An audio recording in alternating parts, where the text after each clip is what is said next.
오늘 119편은 시편 150편 중에서도 가장 긴 시편입니다. 몇 절까지 있죠? 176절까지 있습니다. 우리 찬양대에서 힘차게 잘 말해 주었습니다. 우리 찬우 형제가 176절까지 성경에서도 가장 긴 절이에요. 그리고 신구약 성경에 딱 중간에 있습니다.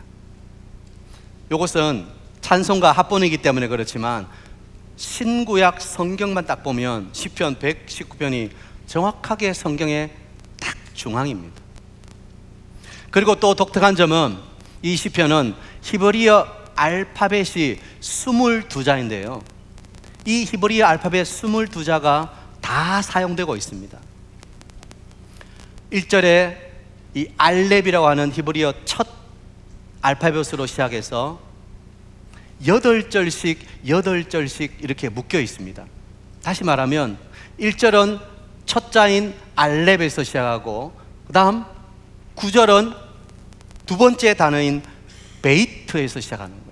이렇게 8절씩 해서 맨 마지막에 169절은 마지막 자인 타우를 사용해요. 그래서 알파벳 22자 8절씩 해서 총 176절이 이 시편 119편으로 구성되어 있습니다. 그리고 이 시편의 내용은 말씀을 사랑하라. 오늘 성경을 보면 여호와의 계명, 율례, 법도 또 다른 것들로 여러 가지가 되어 있어요. 다양한 단어들로 표현되어 있지만 모두가 하나님 말씀을 가리키는 거예요. 하나님 말씀을 사랑하라. 하나님 말씀을 묵상하라. 하나님 말씀을 지키라. 이 119편은 온통 하나님 말씀에 강조점을 두고 있다는 것입니다.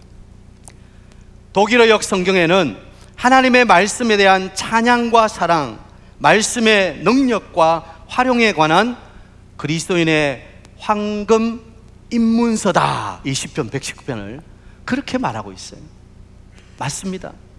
이 시편은 그리스도인의 황금 입문서예요. 그리스도인이 어떻게 살아가야 되는가 그것을 가르쳐주는 교과서와 같은 거예요.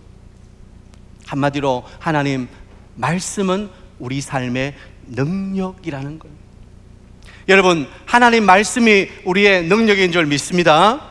히브리서 4장 12절에 하나님 말씀은 살았고 운동력이 있다고 그랬습니다. 우리의 마음의 생각과 또 뜻을 감찰한다고 했습니다.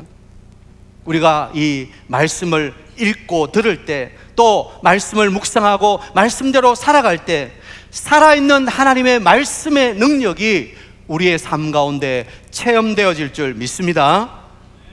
사람이 음식을 먹지 않고는 살아갈 수 없는 것처럼 우리가 흔히 곡기를 끊었다 그러죠. 곡기를 끊으면 어떻게 돼요? 이제 죽음을 앞둔 거예요. 먹을 수 없으면 죽을 수밖에 없는 거예요.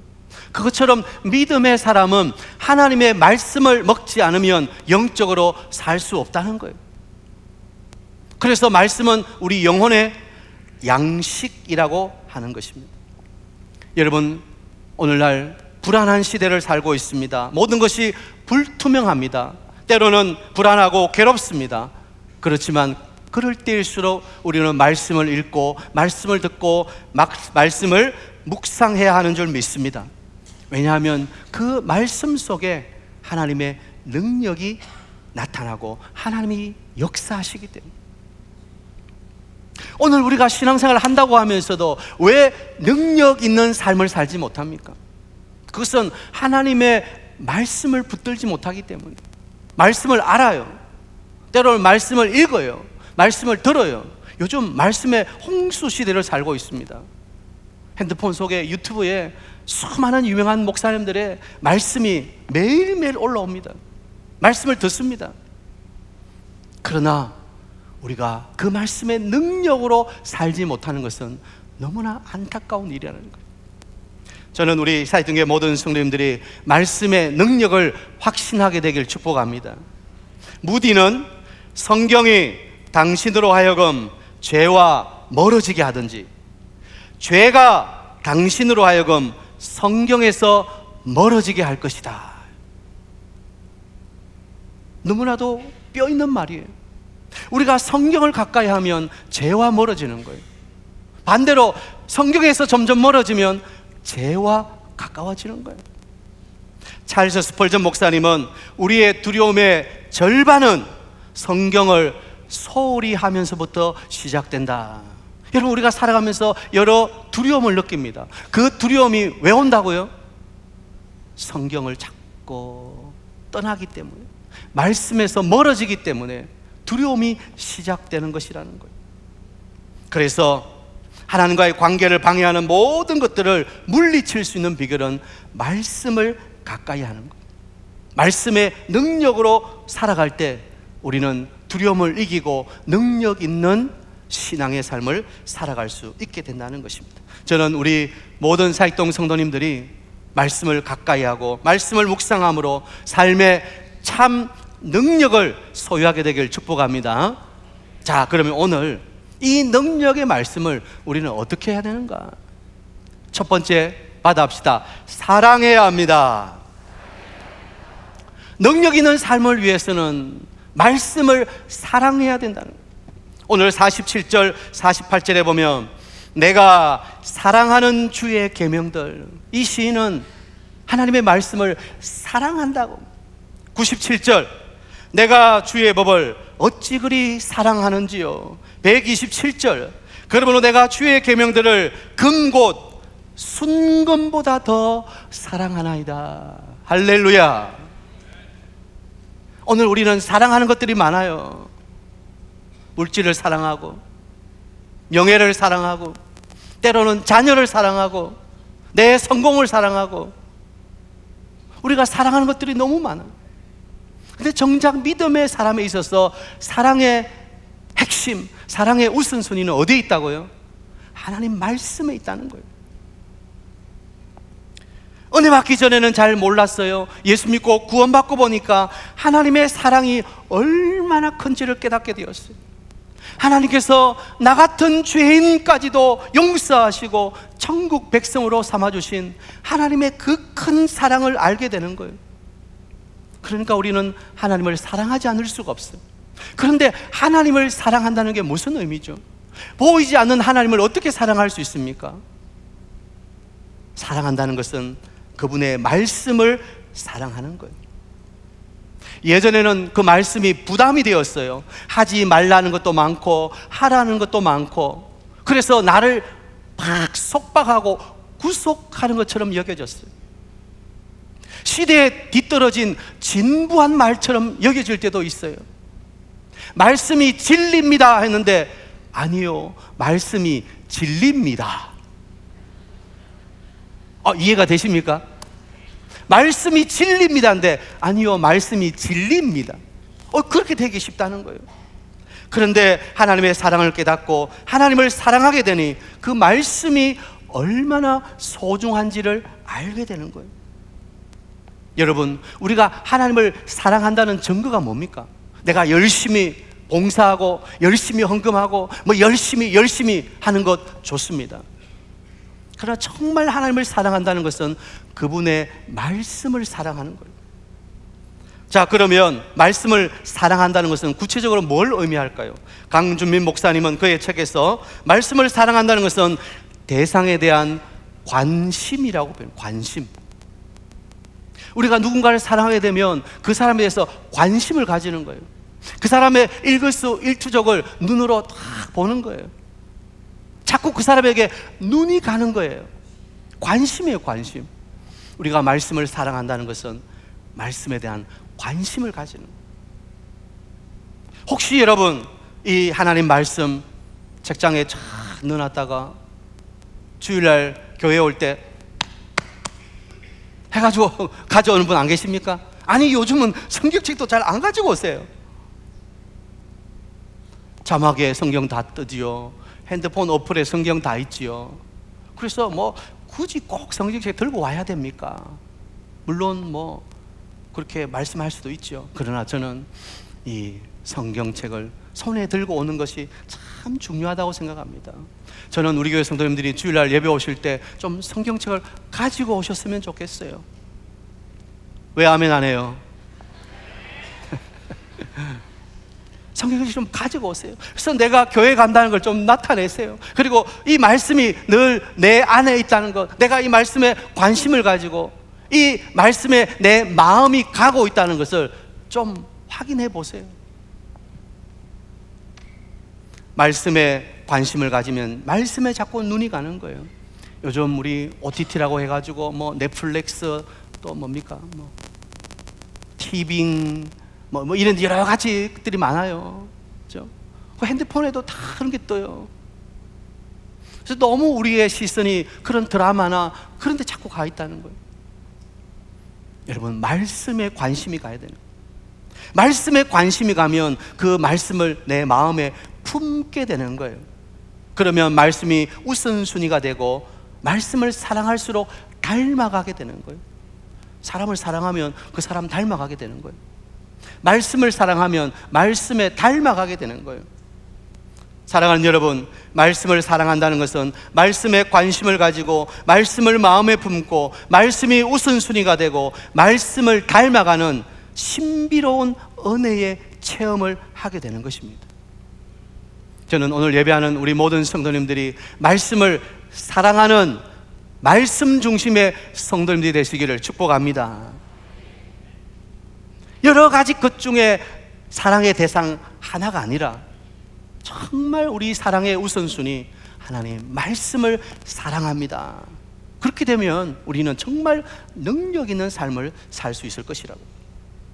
두 번째, 어떻게 능력 있는 삶을 살 수 있습니까? 말씀을 따라합시다. 묵상해야 합니다. 말씀을 사랑하니까 이제 말씀을 묵상하게 됩니다. 이 묵상이란 말은 작은 소리로 읊조리다, 그런 의미죠. 원어로는 하가라고 하는데 시편 1편에 보면 복 있는 사람은 여호와의 율법을 즐거워하여 그 율법을 주야로 묵상하는도다 그랬어요. 복 있는 사람은 하나님 말씀을 매일매일 묵상하는 사람이다. 이 묵상이 바로 작은 소리로 읊조리다, 하가라고 말하는 거예요. 묵상이란 하나님 말씀을 읊조리면서 그 말씀의 의미를 새겨보는 거예요. 내가 그 말씀대로 살고 있는지, 또 내가 말씀대로 살고 있지 않다면 왜 그렇게 살고 있지 못한지, 그러면 내가 말씀대로 살려고 한다면 어떻게 해야 되는지 곰곰이 생각해 보는 것입니다. 우리는 이것을 큐티라고 하죠. 경건의 시간. 경건의 시간은 우리가 매일 30분 말씀의 시간을 가집시다. 우리의 531 비전에 나와 있어요. 30분 말씀으로 시작하자는 거예요. 그것은 단순히 성경을 읽는 정도 수준에 그치는 것이 아니라 말씀을 깊이 들어가는 거예요. 말씀을 묵상한다는 것은 성경에 있는 지식을 습득하고 성경 지식을 많이 가진다는 게 아니에요. 단순히 많이 읽는다, 그 정도 차원이 아니에요. 말씀을 깊이 생각하고 되새겨서 내 마음판에 새기는 것입니다. 그래서 하나님 말씀이 내 생각과 내 신앙과 내 삶의 모든 것들에 깊숙하게 배어들게 하는 것입니다. 그 말씀이 내 삶의 원칙이 되게 하는 것입니다. 그 말씀이 내 삶을 이끌어가는 것입니다. 이것이 바로 묵상인 거예요. 그런데 우리는 말씀을 읽고 듣는 것에는 익숙하지만 말씀을 깊이 묵상하는 거에는 좀 약하다는 거예요. 그래서 여러분 좀 큐티반에 들어오세요. 제자반에 들어오세요. 그래서 좀 말씀을 깊이 묵상하는 것을 배우셔야 됩니다. 강주민 목사님은 그의 책에서 말씀 묵상을 이렇게 이야기합니다. 말씀 묵상에는 원칙이 있다. 먼저 잠시 멈추는 지혜가 필요하다. 말씀 묵상을 위해서는 잠시 멈추는 지혜가 필요하다는 거예요. 제가 너무 자주 해서 여러분 이제 좀 식상할 텐데, 우리 게임 가운데 옛날에 무슨 게임이 있었다고요? 제가 그렇게 자주 했는데도 말씀입니다. 바쁘다 바빠 1번 바빠 닭다리 잡고 3번 삐약, 이거 제가 몇 번 했는데 바쁘다 바빠 우리의 입술에 늘 바쁘다. 외국 사람들이 한국 오면 제일 먼저 배우는 게 뭐예요? 빨리 빨리, 어떻게 하는지 빨리, 급하게. 이게 우리 몸에 배었어요. 그런데 말씀 묵상은 그 바쁨이 아니라 쉼표예요. 쉼표. 음악에도 쉼표가 있습니다. 그죠? 계속해서 하면 숨 넘어갑니다. 하다가 잠시 쉬어줘야 돼요. 쉼표가 필요한 거예요. 우리의 삶의 자리에도 쉼표가 있어야 되는 거예요. 그래서 멈춤을 통해서 말씀 안에 머무름이 필요하다는 거예요. 우리 영혼이 고요히 하나님 말씀 앞에 서기 위해서 때로는 침묵할 수 있어야 되는 거예요. 그리고 천천히 말씀을 입으로 읽는 것입니다. 입으로 읽으면서 그 말씀을 씹어 먹는 거예요. 말씀의 맛을 음미해야 되는 거예요. 그리고 반복해야 되는 거예요. 큐티를 하면 몇 번이고 그 본문의 말씀을 계속해서 읽는 거예요. 반복할 때 그 말씀 속에 하나님의 지혜를 발견하게 되는 거예요. 여러분, 말씀 묵상은 서두르지 않고 말씀 안에 오래 머물면서 조용히 귀를 기울여서 하나님 말씀이 우리 안에 스며들도록 하는 것입니다.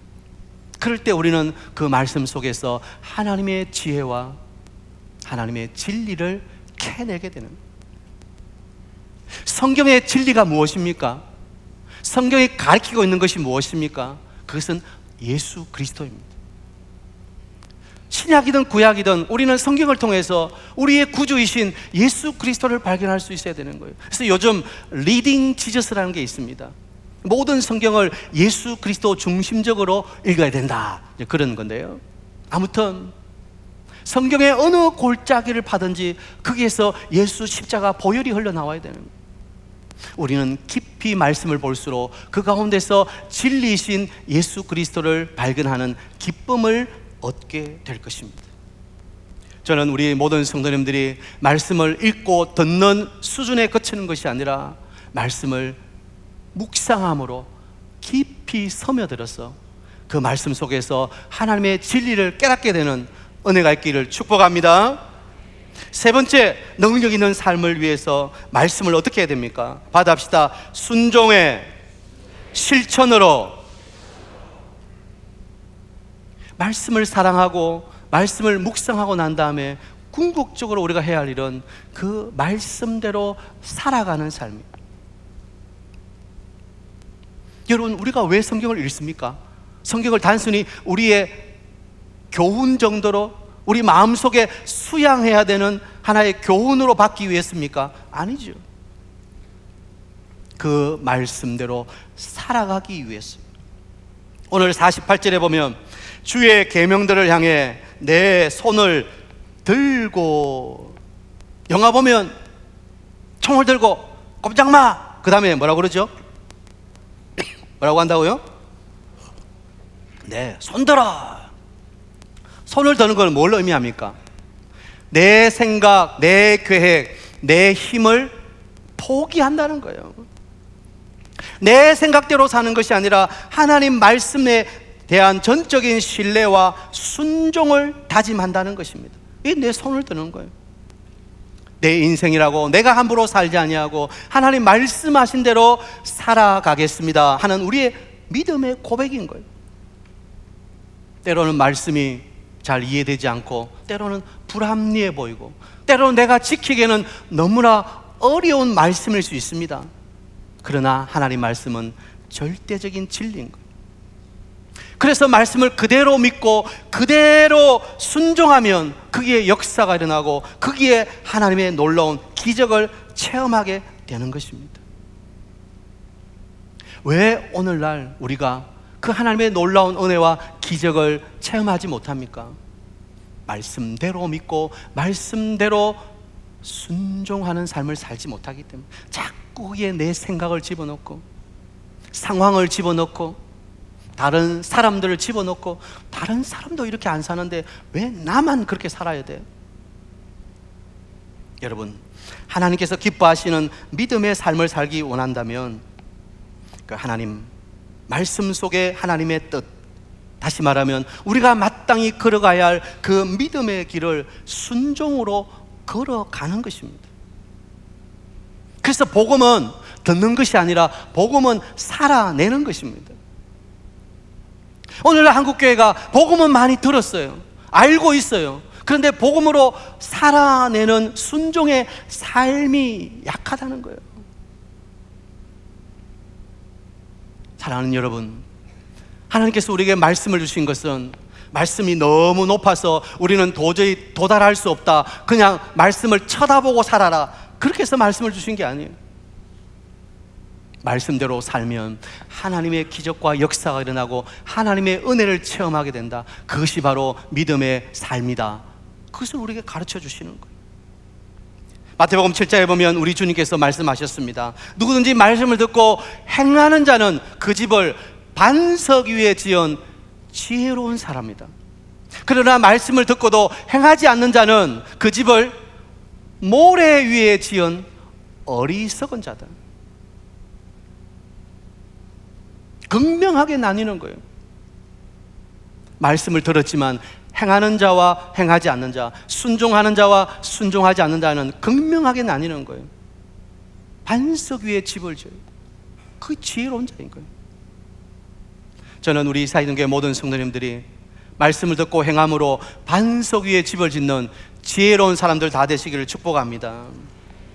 결국 말씀 묵상의 최종 목표는 순종에 있는 거예요. 적용에 있는 거예요. 큐티를 해보신 분은 알지만 관찰, 해석, 적용, 이 큐티의 3대 대지. 그리고 적용을 통해서 매일매일의 삶에 한 가지씩 살아보는 거예요. 물론 적용한 대로 다 살 수는 없죠. 그러면 또다시 적용하고 또다시 그래서 매일매일의 삶에 도전하고, 그래서 말씀 앞으로 가까이 나가는 거예요. 왜냐하면 그렇게 해야 내 삶에 변화가 일어나기 때문에. 수십 년을 교회 다녀도, 내가 성경을 몇 번 읽었어도 전혀 내 생각이 변하지 않고 내 고집 아집이 꺾이지 아니하고 내 생각대로 살아간다는 거예요. 왜요? 말씀이 내 안에 스며들지 않았기 때문에. 그 말씀대로 순종해서 살아가려고 하는 몸부림이 없기 때문에, 그저 듣는 것으로, 공부한 것으로 그치기 때문에. 사랑하는 여러분, 우리는 말씀을 들어야 돼요. 말씀을 사랑하고 그 말씀의 깊이에 들어가야 돼요. 그러나 그것으로 그치면 안 되는 거예요. 그 말씀을 내 삶 가운데 적용하고 순종함으로 실천해야 되는 거예요. 그래야 우리는 능력 있는 삶을 살아가게 되는 거예요. 우리 사정의 모든 성도님들이 순종함으로 말씀에 대한 능력 있는 삶을 살아가는 축복 있게 되길 바랍니다. 이제 말씀을 마무리합니다. 오늘 시인은 그 사랑하는 하나님 말씀을 즐거워하고 묵상한다고 했습니다. 그리고 하나님 말씀을 떠나지 않겠다고 고백하는 거예요. 51절에 교만한 자들이 나를 심히 조롱하였어도 나는 주의 법을 떠나지 아니하였나이다. 어떤 상황이 와도 말씀을 떠나지 않는 삶을 살아가는 것, 그것이 말씀 중심의 신앙인 거예요. 우리는 자꾸 상황을 보면서 말씀을 떠날 때가 있는 거예요. 그래, 이 상황에는 이 말씀이 적용이 안 되지. 그래, 이 상황에는 예수님이 오셔도 안 돼. 그렇게 이야기할 때가 있다는 거예요. 그러나 오늘 시인은 어떤 상황에서도 내가 주의 말씀을 떠나지 않겠습니다, 믿음의 고백과 선포를 하고 있는 거예요. 그러면 그 말씀이 우리의 고난 중에 위로가 되고 말씀이 나를 살리는 기적을 체험하게 되는 거예요. 50절 말씀 다 같이 읽습니다. 시작. 이 말씀은 나의 고난 중에 위로라. 주의 말씀이 나를 살리셨기 때문이다. 할렐루야. 고난 중에 참된 위로가 어디서 옵니까? 우리는 내가 힘들고 어려울 때 자꾸 사람을 찾아가요. 내 상황을 좀 이해해주고, 좀 격려해주고, 자꾸 사람의 위로를 기다려요. 물론 필요합니다. 그러나 우리의 진정한 위로는 하나님 말씀으로부터 온다는 것을 기억해야 되는 거예요. 나를 살리는 능력이 어디서 옵니까?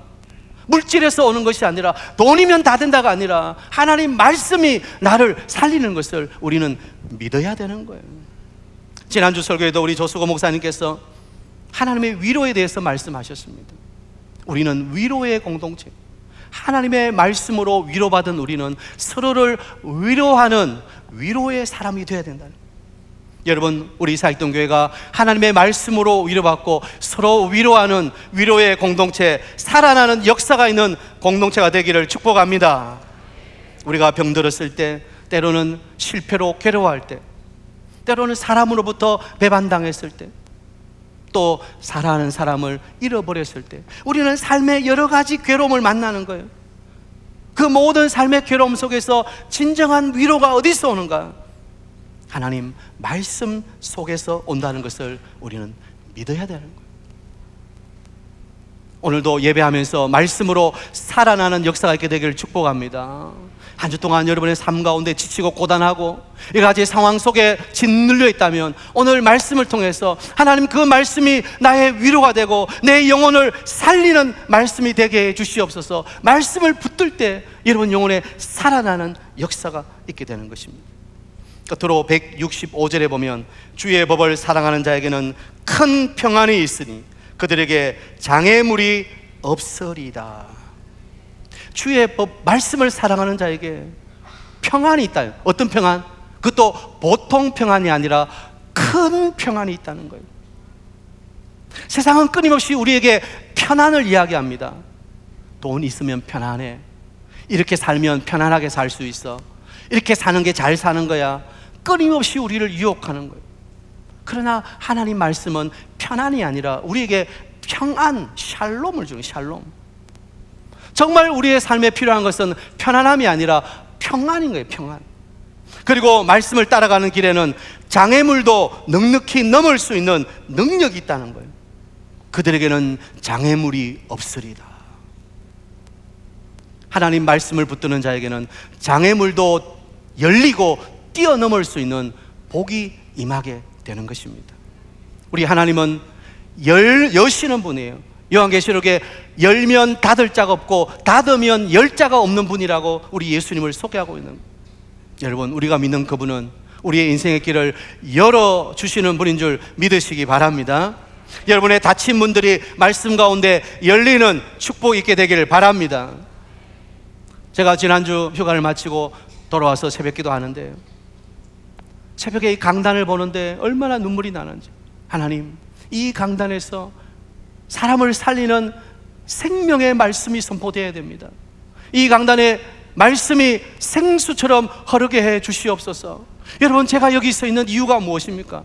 말씀으로 여러분 영혼을 살리기 위해서 있는 거예요. 말씀으로 여러분 영혼을 성숙시키기 위해. 제가 세상에 재미있는 이야기 하기 위해서 이 강단에 서 있는 게 아니에요. 특강하기 위해서 서 있는 게 아니에요. 하나님 말씀을 선포하기 위해서. 하나님, 제 입이 하나님의 말씀이 선포되는 거룩한 입이 되게 해 주시옵소서. 기도하는데 눈물이 얼마나 나는. 오 하나님, 부족한 종을 사용하셔서 우리 사익동교회 말씀이 흥왕한 교회 되게 해 주시옵소서. 여러분, 말씀을 사랑하십시오. 말씀을 묵상하십시오. 그리고 그 말씀대로 살아가도록 노력하고 순종하십시오.